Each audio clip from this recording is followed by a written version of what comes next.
नमस्कार. आज अश्विनीच्या स्वयंपाकघरात होत आहे रवा डोसा. त्यासाठी लागणारं साहित्य: 2 वाट्या रवा, 2 वाट्या तांदूळाचं पीठ, 2 वाट्या मैदा, जिरं, चिली फ्लेक्स, मीठ, मिरचीचे तुकडे, कोथिंबीर, आलं आणि हा कढीपत्ता घेतला आहे चिरून.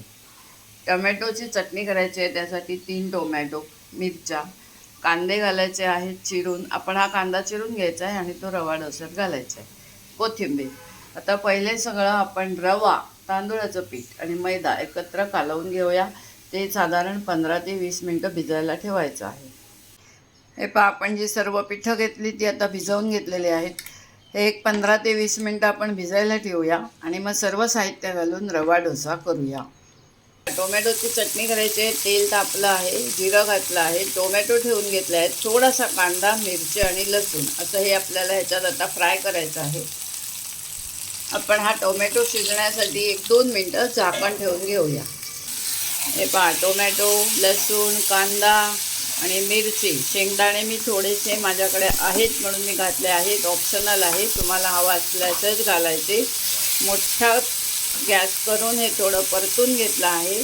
याच्यातच थोडंसं मीठ घालून घेतलेलं आहे मी. हे पहा, सर्व साहित्य आता आपलं भाजून झालेलं आहे. कोथिंबीर चिरून ठेवलेली आहे. आता आपण चटणी बनवून घेऊया. हे पहा, टोमॅटोची चटणी करून घेतली आहे मिक्सरच्या भांड्यातून. आपण ह्याला आता तडका देऊया. चटणीला पहा, आपण फोडणी देऊन झालेली आहे. आता आपण बनवायचा आहे रवा डोसा. हे पहा, आपण सर्व साहित्य घालून हे पीठ कालवून घेतलेलं आहे. पाणीही घातलं आहे. पाणी अंदाज असा देता येत नाही. तुम्ही जेव्हा पीठ ढवळणार तेव्हा अंदाज घेत घेत पाणी घालायचं आहे. ह्याच्यात कोथिंबीर, मिरची तुकडा, आलं, चिली फ्लेक्स हे सर्व मी घालून घेतलं आहे. आणि हा कांदा, मिरची आणि कोथिंबीर असं एकत्र करायचं आहे. पहिल्यांदा तव्याला तेल लावायचं आहे, हा कांदा पसरून घ्यायचा आहे आणि त्याच्यावर बॅटर घालायचं आहे की झाला आपला रवा डोसा. आपण डोसा याच्या तव्यावर घालून घेतलेला आहे. आता तो पलटी करायचा आणि आपला झाला तयार रवा डोसा.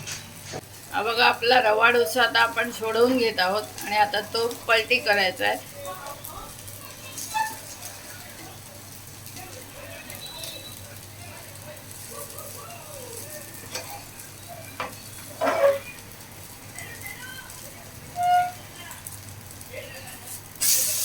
हे बघा, अशा पद्धतीने आपला रवा डोसा तयार झालेला आहे. आपल्या रवा डोशाची डिश तयार झालेली आहे. चटणी ठेवलेली आहे, रवा डोसा ठेवलेला आहे. हा जर का आवडला असेल तर नक्की लाईक करा, शेअर करा. चॅनलला जे नवीन असाल त्याने अवश्य सबस्क्राईब करा. धन्यवाद. एकदम कुडकुडीत पातळ डोसे झालेले आहेत.